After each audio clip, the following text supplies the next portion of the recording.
నమస్తే, welcome to city news. నేను సునీత. జిల్లాల్లో తాగునీటి సరఫరా, పారిశుద్ధ్య నిర్వహణలో నిర్లక్ష్యం వహిస్తే కఠిన చర్యలు తప్పవని జిల్లా కలెక్టర్ డాక్టర్ ఏ సిరి ఆదేశించారు.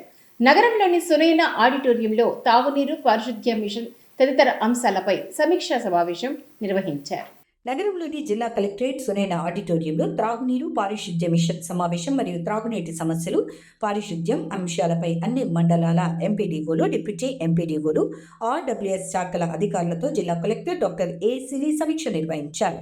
ఈ సందర్భంగా కలెక్టర్ డాక్టర్ ఏ సిరి మాట్లాడుతూ జిల్లాలో త్రాగునీటి సరఫరా మరియు పారిశుద్ధ్య నిర్వహణలో ఏ మాత్రం నిర్లక్ష్యం వహించినా సంబంధిత అధికారుల మీద చర్యలు తప్పవని కలెక్టర్ అధికారులను హెచ్చరించారు.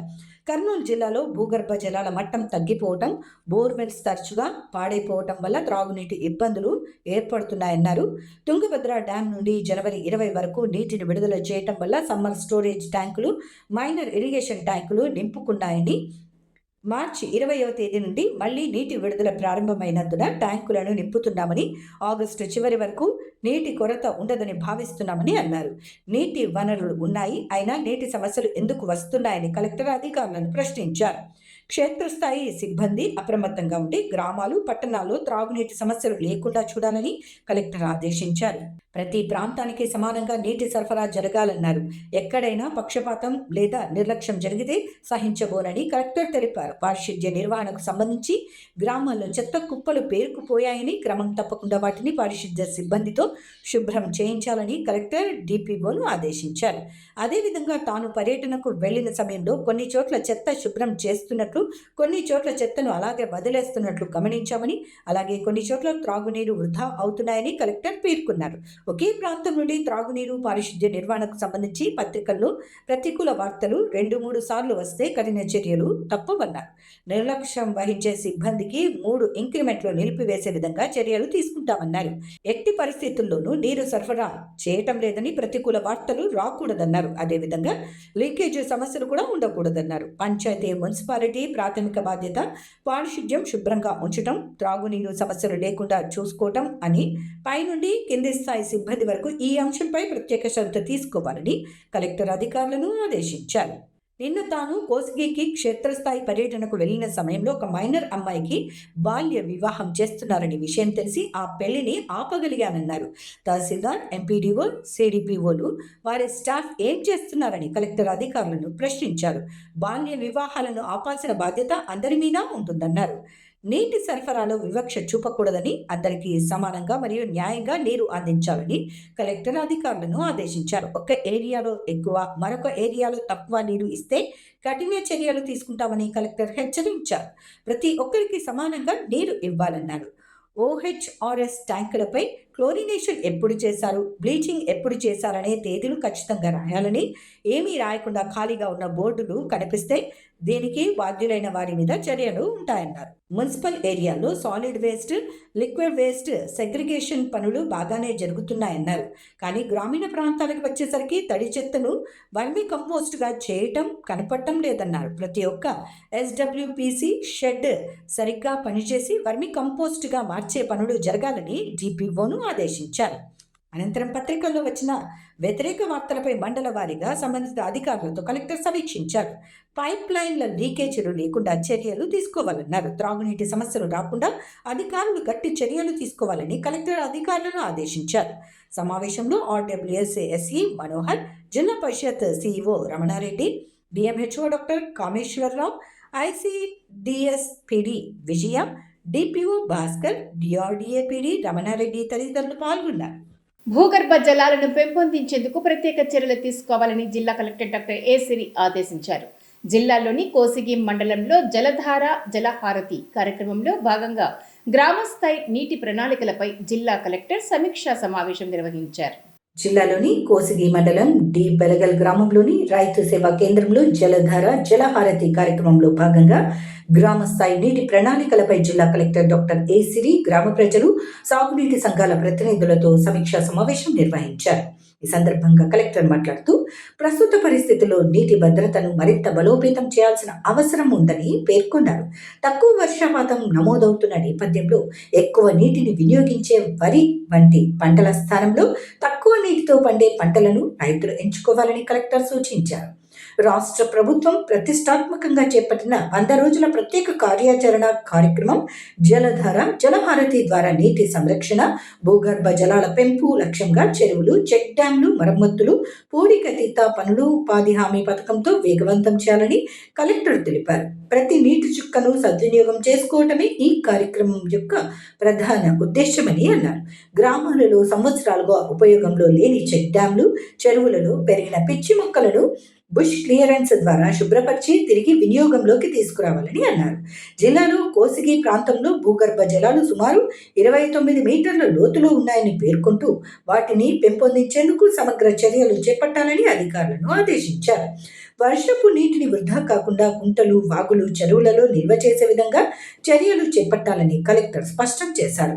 అనంతరం స్థానిక నాయకులు, సాగునీటి సంఘాల నాయకులతో మరియు సంబంధిత అధికారులతో కలిసి గ్రామానికి సంబంధించిన భూగర్భ జలాలను పెంపొందించే గ్రామ ప్రణాళిక, మ్యాప్ మరియు సంబంధిత అంశాలను కలెక్టర్ చర్చించారు. కార్యక్రమంలో joint collector Noorul Qamar, Adoni sub collector Ajay Kumar, DWAMA PD Narasimha Reddy, irrigation AC Balachandra Reddy, LLC chairman Tipu Sultan, సాగునీటి సంఘం అధ్యక్షులు Anantha Sena Reddy, market yard chairman Narsa Reddy, tahsildar Venugopal Sharma, MPDO SM Basha తదితరులు పాల్గొన్నారు. నగరంలోని 23వ వార్డు పరిధిలో ఉన్న శ్రీరామ్ నగర్లో ప్రజలకు అసౌకర్యంగా ఉన్న విద్యుత్ ట్రాన్స్ఫార్మర్లను రాష్ట్ర మంత్రి టీజీ భరత్ గుప్తా ఆదేశాల మేరకు మార్చడం అభినందనీయమని ఆ వార్డు టీడీపీ నాయకుడు ప్రవీణ్ కుమార్ అన్నారు. విద్యుత్ ట్రాన్స్ఫార్మర్ తరలింపు ప్రక్రియను ఆయన టీడీపీ నాయకులతో కలిసి పరిశీలించారు. నగరంలోని 23వ వార్డు పరిధిలో ఉన్న శ్రీరామనగర్లో ఎంతో కాలంగా ప్రజలకు అసౌకర్యంగా ఉన్న విద్యుత్ ట్రాన్స్ఫార్మర్ తొలగింపు ప్రక్రియను రాష్ట్ర పరిశ్రమలు, వాణిజ్యం, ఆహార శుద్ధి శాఖ మంత్రి టీజీ భరత్ గుప్తా ఆదేశాల మేరకు ఎట్టకేలకు విద్యుత్ శాఖ అధికారులు చేపట్టారు. ఈ ప్రక్రియను స్థానిక తెలుగుదేశం పార్టీ నాయకులు సంతోష్, ప్రవీణ్, సునీల్ తదితరులు పరిశీలించారు. శ్రీరామ్ నగర్లోని ప్రధాన రహదారిపై ఉన్న ఈ ట్రాన్స్ఫార్మర్ వల్ల ఎంతో కాలంగా ప్రజలకు అసౌకర్యానికి గురి అవుతున్నారని చెప్పారు. దీనికి తోడు ఈ ట్రాన్స్ఫార్మర్ స్థానిక శివాలయం అభివృద్ధి పనులకు అవరోధంగా నిలిచింది. ఈ సమస్యపై ప్రజల విజ్ఞప్తిని స్వీకరించిన స్థానిక టీడీపీ నాయకులు సంతోష్, ప్రవీణ్ కుమార్ తదితరులు విషయాన్ని రాష్ట్ర మంత్రి టీజీ భరత్ గుప్తా దృష్టికి తీసుకెళ్లారు. దీనిపై స్పందించిన రాష్ట్ర మంత్రి టీజీ భరత్ గుప్తా వెంటనే ట్రాన్స్ఫార్మర్ను మరొక చోటికి మార్చాల్సిందిగా విద్యుత్ శాఖ అధికారులకు ఆదేశాలు జారీ చేశారు. మంత్రి ఆదేశాల మేరకు విద్యుత్ శాఖ అధికారులు ఎట్టకేలకు విద్యుత్ ట్రాన్స్ఫార్మర్ను అక్కడి నుంచి మార్చే పనులను ఈ రోజు నిర్వహించారు. విద్యుత్ శాఖ డిఈ చంద్రమోహన్ అక్కడే ఉండి తమ సిబ్బందితో విద్యుత్ ట్రాన్స్ఫార్మర్ను అక్కడి నుండి మార్పించారు. ఈ సందర్భంగా స్థానిక టీడీపీ నాయకుడు ప్రవీణ్ కుమార్ మాట్లాడుతూ తమ ప్రాంత ప్రజలకు ఎంతో ఇబ్బందికరంగా ఉన్న ఈ ట్రాన్స్ఫార్మర్ను రాష్ట్ర మంత్రి టీజీ భరత్ గుప్తా ఆదేశాల మేరకు విద్యుత్ శాఖ అధికారులు అక్కడి నుండి మార్పించడం అభినందనీయమని, తమ సమస్య పరిష్కారానికి సహకరించిన రాష్ట్ర మంత్రి టీజీ భరత్ గుప్తాకు వార్డు ప్రజల తరపున ఆయన ధన్యవాదాలు తెలియజేశారు. మన ఆంధ్రప్రదేశ్ మినిస్టర్ టీజీ భరత్ గారికి హృదయపూర్వకంగా నమస్కారాలు. ఈరోజు శ్రీరామ్ నగర్లో దాదాపు అంటే కన్నా 2 సంవత్సరాల 2 నెలల నుంచి మేము ఈ ట్రాన్స్ఫార్మర్ తీయాలని మా భరత్ సార్కి శ్రీరామనవమి పండుగ అన్నదాన కార్యక్రమంలో పాల్గొనడం జరిగింది. గతంలో సార్కు చెప్పడం జరిగింది. ఇక్కడ అదేవిధంగా మా సంతోష్ అన్న సార్ వాళ్ళకు అధికారులకు చెప్పడం జరిగింది. అప్పట్లో కూడా ట్రాన్స్ఫార్మర్ విషయంలో మా భరత్ సార్ కూడా చెప్పడం జరిగింది. అదేవిధంగా మా సంతోష్ అన్నకు కానీ మా సందీప్ అన్న కూడా మా భరత్ సార్ ఆధ్వర్యంలో మాకు వెన్నంట మాకు ముందుండి ఈ ట్రాన్స్ఫార్మర్ తీయడానికి మన డి సార్ తోటి, చంద్రమోహన్ సార్ తోటి కానీ మన ఏ సార్ తోటి కానీ వాళ్ళ ఇద్దరితోటి బాగా మాట్లాడించి 1 సంవత్సరం నుండి, ఎందుకంటే ఈ ట్రాన్స్ఫార్మర్ తీయడానికి చాలా పెద్ద అమౌంట్ ఇవ్వడం జరిగింది మన భరత్ సారు. ఎందుకంటే 6,38,000 శాంక్షన్ అయింది. దాదాపు అంటే ఒక 8-9 స్తంభాలు ఈ ట్రాన్స్ఫార్మర్కి వేయడం జరిగింది. ఒక ట్రాన్స్ఫార్మర్ చైతన్య స్కూల్ కాడ పెట్టడం జరిగింది, ఇంకొక ట్రాన్స్ఫార్మర్ ఇక్కడ పెట్టడం జరిగింది. దాదాపు అంటే కన్నా మన శ్రీరామ్ నగర్ సంబంధించిన గుడి పెద్ద మనుషులు కమిటీ వాళ్ళందరూ మాకు చెప్పడంతో తమ్ముడు మనకి ట్రాన్స్ఫార్మర్ తీయాలని చెప్తే కన్నా మా భరత్ సార్కి, మా సంతోష్ అన్నకి, మా సందీప్ అన్నకి చెప్పి మా సారు డి సారు, ఏ సార్ వాళ్ళు వాళ్ళ సిబ్బంది, ఎలక్ట్రీషియన్ సిబ్బంది వాళ్ళందరూ మాకు సహకరించినందుకు మా భరత్ సార్ తరఫున, బూత్ ఇన్ఛార్జ్ల తరఫున మా శ్రీరామ్నగర్ ప్రజల తరఫున అందరికీ సార్ మీకు అందరికి హృదయపూర్వకంగా నమస్కారాలు పెట్టడం జరుగుతుంది సార్. ఎందుకంటే శ్రీరామ్నగర్ గుడి తరఫున కూడా నమస్కారం పెట్టడం జరుగుతుంది సార్.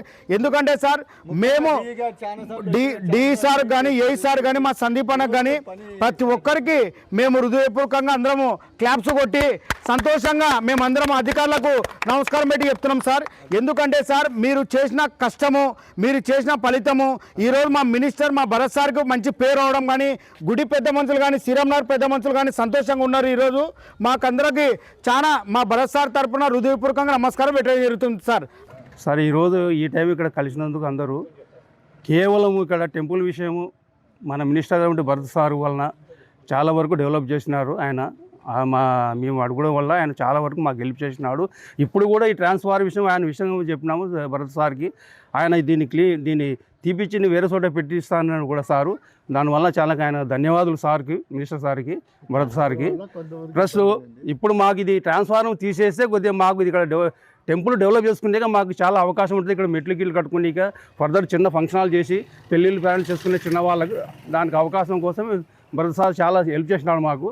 ఎలాంటి దీర్ఘకాలిక వ్యాధులను అయినా సైడ్ ఎఫెక్ట్స్ లేకుండా సమూలంగా నివారించే శక్తి హోమియో వైద్యానికి ఉందని దయల్బాగ్ రాధాస్వామి చారిటబుల్ హోమియో డిస్పెన్సరీ వైద్యులు డాక్టర్ భాస్కర్ రెడ్డి అన్నారు. ఈ మేరకు ప్రపంచ హోమియో దినోత్సవం సందర్భంగా ప్రజలకు వడదెబ్బకు గురి కాకుండా ఉచితంగా హోమియో మందులను పంపిణీ చేశారు. ప్రపంచ హోమియో దినోత్సవాన్ని పురస్కరించుకుని నగరంలోని Dayalbagh Radhaswami charitable homeo dispensary వైద్యులు డాక్టర్ భాస్కర్ రెడ్డి ఆధ్వర్యంలో జిల్లా గ్రంథాలయ సంస్థ మాజీ చైర్మన్ కేజీ గంగాధర్ రెడ్డి సహకారంతో నగరంలోని సి క్యాంప్ సెంటర్లో ప్రజలు వడదెబ్బకు గురి కాకుండా ఉచితంగా హోమియో మందులను పంపిణీ చేశారు. ఈ సందర్భంగా జరిగిన కార్యక్రమంలో నగరానికి చెందిన ప్రముఖ హోమియో వైద్యులు డాక్టర్ భాస్కర్ రెడ్డి మాట్లాడుతూ హోమియో వైద్యాన్ని కనుగొన్న శామ్యూల్ హనీమాన్ పుట్టినరోజు అయిన ఏప్రిల్ 10వ తేదీని ప్రతి సంవత్సరం ప్రపంచ హోమియో దినోత్సవంగా నిర్వహించుకోవడం జరుగుతుందని అన్నారు. ఇందులో భాగంగానే నగరంలో Dayalbagh Radhaswami charitable homeo dispensary ఆధ్వర్యంలో ప్రపంచ హోమియో దినోత్సవాన్ని పురస్కరించుకుని ప్రజలు వడదెబ్బకు గురి కాకుండా ముందు జాగ్రత్తగా ఉచితంగా హోమియో మందులను పంపిణీ చేశామని తెలిపారు. స్వతహాగా అలోపతి వైద్యుడైన షామిల్ హనీమాన్ వ్యాధులకు సంబంధించి పూర్తి నివారణ కోసం ప్రత్యామ్నాయంగా అనేక ప్రయోగాలు చేసి హోమియో వైద్యాన్ని కనుగొన్నారని చెప్పారు. వైద్య రంగానికి సంబంధించి ఎలాంటి సైడ్ ఎఫెక్ట్స్ లేకుండా ఎంతటి దీర్ఘకాలిక వ్యాధులైనా సమూలంగా నివారించేందుకు హోమియో వైద్యం ఎంతో ఉపయోగపడుతుందని తెలిపారు. ప్రపంచంలోని హోమియో వైద్యానికి మన దేశంలో అత్యంత ఆదరణ లభిస్తోందని అన్నారు. మన దేశంలో గణాంకాలు పరిశీలిస్తే హోమియో వైద్య రంగానికి సంబంధించి 20 కోట్ల మంది పేషెంట్లు ఉన్నారని, 35 లక్షల మంది హోమియో వైద్యులు ఉండటంతో పాటు 300 హోమియో కళాశాలలు ఉన్నాయని తెలియజేశారు. ప్రపంచంలో ఏ దేశంలో ఇంత పెద్ద స్థాయిలో హోమియో రంగానికి ఆదరణ లేదని తెలియజేశారు. సాధారణ వ్యాధులతో పాటు దీర్ఘకాలిక వ్యాధులతో బాధపడుతున్న వారు హోమియో వైద్యాన్ని తీసుకోవడం ద్వారా సంపూర్ణంగా కోలుకోవచ్చని తెలిపారు. ప్రస్తుతం వేసవి ఉష్ణోగ్రతలు అసాధారణంగా పెరుగుతున్న నేపథ్యంలో ప్రజలు వడదెబ్బకు గురి కాకుండా హోమియో మందులను ముందు జాగ్రత్తగా పంపిణీ చేస్తున్నామని అన్నారు. తాము పంపిణీ చేస్తున్న హోమియో మందులు ప్రతిరోజు ఉదయం లేవగానే ఒక్క మాత్రను పడిగడుపున వేసుకోవడం ద్వారా వడదెబ్బకు గురి కాకుండా ఉండవచ్చని డాక్టర్ భాస్కర్ రెడ్డి తెలిపారు. ఈరోజు ప్రపంచ హోమియో దినోత్సవము. ప్రపంచమంతా హోమియో దినోత్సవాన్ని ఈరోజు ఘనంగా జరుపుకుంటున్నారు. ఈ హోమియో అనేది జర్మనీలో పుట్టింది. హోమియో ఫాదర్ ఆఫ్ హోమియో వైద్య పితామహులు డాక్టర్ శామ్యూల్ హనీమాన్ గారు జర్మనీలో 1755 ఏప్రిల్ 10వ తేదీన పుట్టినారు. ఈ సందర్భాన్ని పురస్కరించుకొని ప్రతి సంవత్సరం ఏప్రిల్ 10వ తేదీ ప్రపంచమంతా ఈ హోమియో దినోత్సవాన్ని జరుపుకుంటున్నారు. మొట్టమొదట ఈయన ఒక అలోపతి డాక్టరు. ఆ తర్వాత సంపూర్ణమైనటువంటి సైడ్ ఎఫెక్ట్ లేనటువంటి పూర్తి చికిత్సా విధానం ఏదైనా ఉందా, ఒక మనిషికి కంప్లీట్ క్యూర్ అనేది మనం చేయగలమా, అటువంటి వైద్య విధానాన్ని కనుక్కోవాలనేటువంటి ఉద్దేశంతో సంకల్పంతో ఆయన ఈ హోమియో వైద్య విధానాన్ని కనుక్కున్నారు. ఆయన మొట్టమొదట సింకోనా అనే చెట్టు బెరడును కషాయం చేసుకొని ఆయనే తాగినారు ఫస్ట్ టెస్టింగ్ కోసమని. అప్పుడు విపరీతమైన చలి జ్వరం వచ్చింది. ఆయనకు ఒక కొత్త ఐడియా వచ్చింది. ఇది వేసుకుంటే ఈ కషాయం వల్ల చలి జ్వరం వచ్చింది కదా, మలేరియా వాళ్ళకి ఇది ఇస్తే ఎట్లా ఉంటది అనేటువంటి ఉద్దేశంతో ఆయన ఈ కషాయాన్ని ఒక మలేరియా పేషెంట్కి ఇవ్వడం జరిగింది. ఆయన వెంటనే నయమైపోయింది ఆ జబ్బు. అంటే ఏ జబ్బు అయితే, ఏ పదార్థం అయితే జబ్బును కలిగిస్తుందో అదే పదార్థము జబ్బును కూడా తొలగిస్తుంది. మన ఆయుర్వేదం వాళ్ళు కూడా అంటుంటారు వజ్రాన్ని వజ్రంతో పోయాలి అని. అదే సిద్ధాంతం మీద మన హనేమన్ గారు మొట్టమొదట ఒక ఆర్గనాన్ అని ఒక గ్రంథాన్ని రచించినారు. ముఖ్యంగా ఈ మందులన్నీ ఆరోగ్యకరమైనటువంటి వ్యక్తులను తీసుకొని వాళ్ళ మీద ప్రయోగించి ఆ లక్షణాలన్నీ రాబట్టి ఒక మెటీరియా మెడికాని తయారు చేసినారు. అదే ఈనాటికి మనకు మెటీరియా మెడికా పనికొస్తుంది. ఇప్పుడు ప్రపంచంలో మన దేశం అగ్రగామిగా ఉంది. 19వ శతాబ్దంలో క్రిస్టియన్ మిషనరీస్ ద్వారా మన దేశంలోకి ఇది ప్రవేశించింది. హోమియో మందు అనేది, ఈ వైద్య విధానం అనేది. ఇప్పుడు ప్రపంచంలో నెంబర్ 1 హోమియోపతి వాడే వాళ్ళు పేషెంట్లు, డాక్టర్లు, కాలేజీలు ఎక్కువ ఉండేది మన ఇండియాలోనే. ఇండియాలో 20 కోట్ల మంది, ఇది డేటా ఉంది, పేపర్లో కూడా వచ్చింది, 20 కోట్ల మంది పేషెంట్లు ఉన్నారు. 35 లక్షల మంది డాక్టర్లు ఉన్నారు, హోమియో డాక్టర్లు. అట్లానే 300 కాలేజీలు ఉన్నాయి. ప్రపంచంలో డేటా తీస్తే నెంబర్ 1 మన భారతదేశము. నీటి సంరక్షణ, భూగర్భ జలాల పెంపుదల, చెరువుల పునరుద్ధరణతో 100 రోజుల ప్రత్యేక కార్యక్రమం చేపడుతున్నామని జిల్లా కలెక్టర్ డాక్టర్ ఏ సిరి తెలియజేశారు. సి బెలగల్ మండలంలోని చెక్ డ్యాంలను, చెరువులను ఆమె పరిశీలించారు. జలధార నీటి భద్రతా కార్యక్రమంలో భాగంగా కోసిగి మండలం డి బెలగల్ గ్రామంలోని చెక్ డ్యాంను, నాగమ్మ చెరువును జిల్లా collector doctor A Siri, joint collector Noorul Qamar పరిశీలించారు. ఈ సందర్భంగా కలెక్టర్ డాక్టర్ ఏ సిరి మాట్లాడుతూ డి బెలగల్ గ్రామంలోని చెక్ డ్యాంను, నాగమ్మ చెరువులను నీటితో నింపేందుకు వీలుగా చర్యలు తీసుకోవాలని అన్నారు. వాగులు, వంకలలో ఉన్న అడ్డంకులు తొలగించి చెరువుల్లో నీరు చేరేలా చూడాలని చెప్పారు. తద్వారా భూగర్భ జలం మట్టం పెంపుకు యాక్షన్ ప్లాన్ సిద్ధం చేయాలని చెప్పారు. జిల్లాలోని అన్ని మండలాల్లో 100 రోజుల యాక్షన్ ప్లాన్ అమలు చేయాలని కలెక్టర్ ఇరిగేషన్ అధికారులను ఆదేశించారు. అదేవిధంగా కెనాల్లలో ఉన్న నీరు, ఎల్ఎల్సి చెరువులకు అనుసంధానం తదితర వివరాలను పరిశీలించి నీటి నిల్వ సామర్థ్యం 100% పెంచేలా యాక్షన్ ప్లాన్ రూపొందించి అమలు చేయాలని చెప్పారు. ఫీడర్ కెనాల్స్ పరిస్థితి, వాటి సామర్థ్యం, జంగిల్ క్లియరెన్స్, బండ్స్ రిపేర్ వంటి అంశాలపై కలెక్టర్ ఇరిగేషన్ అధికారులతో చర్చించి మరమ్మతుల కోసం ఎస్టిమేట్లను సిద్ధం చేయాలని కలెక్టర్ ఇరిగేషన్ అధికారులను ఆదేశించారు. కోసిగి మండలంలోని చెరువులు, కుంటలు చాలా కాలంగా ఎండిపోయి లేదా పూడిక పేరుకుపోయి ఉన్నాయని, మిగతా మండలాలతో పోలిస్తే కోసిగిలో భూగర్భ జలమట్టం 29 మీటర్ల లోతులో ఉందన్నారు. పక్కనే ఉన్న పెద్ద కడబూరులో ఇది కేవలం 2 మీటర్లే ఉందన్నారు. జిల్లా సగటు 6.6 మీటర్లుగా ఉంటే దాని 4 మీటర్ల లోపు తీసుకురావటమే లక్ష్యం అన్నారు. డ్రామా, ఇరిగేషన్, అగ్రికల్చర్ మరియు పంచాయతీరాజ్ విభాగాల సమన్వయంతో యాక్షన్ ప్లాన్ రూపొందించి ప్రభుత్వానికి ప్రతిపాదనలు పంపిస్తున్నామని చెప్పారు.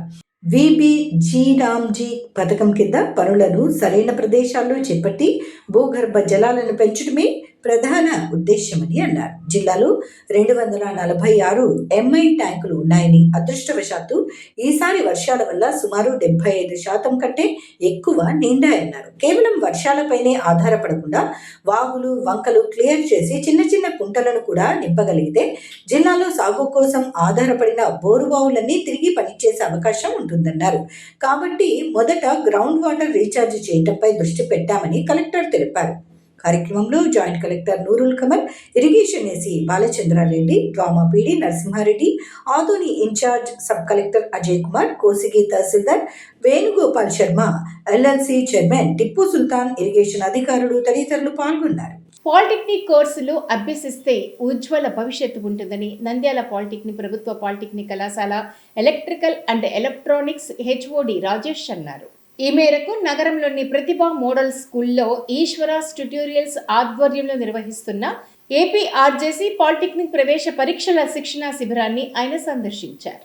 నగరంలోని నంద్యాల చెక్ పోస్ట్ సమీపంలోని ప్రతిభ మోడల్ స్కూల్లో శ్రీ ఈశ్వరాస్ ట్యుటోరియల్స్ ఆధ్వర్యంలో నిర్వహిస్తున్న ఏపీ ఆర్జేసీ మరియు పాలిటెక్నిక్ ఎంట్రన్స్ కు శిక్షణ శిబిరంలో ఆయన ముఖ్య అతిథిగా నంద్యాల ప్రభుత్వ పాలిటెక్నిక్ కళాశాల ఎలక్ట్రికల్ అండ్ ఎలక్ట్రానిక్స్ విభాగం అధిపతి ఎంపీ రాజేష్ హాజరయ్యారు. ఈ సందర్భంగా ఆయన విద్యార్థులను ఉద్దేశించి మాట్లాడుతూ పాలిటెక్నిక్ కోర్సుల వల్ల విస్తృతమైన ఉద్యోగ ఉపాధి అవకాశాలు ఉన్నాయని, నేడు మారుతున్న టెక్నాలజీని దృష్టిలో ఉంచుకుని వివిధ కొత్త కోర్సులను ప్రారంభించడం జరిగిందని, ఈ సంవత్సరం పాలిటెక్నిక్ ప్రవేశ పరీక్షకు రాష్ట్ర వ్యాప్తంగా దాదాపు 176,000 మంది హాజరవుతున్నారని ఆయన తెలిపారు.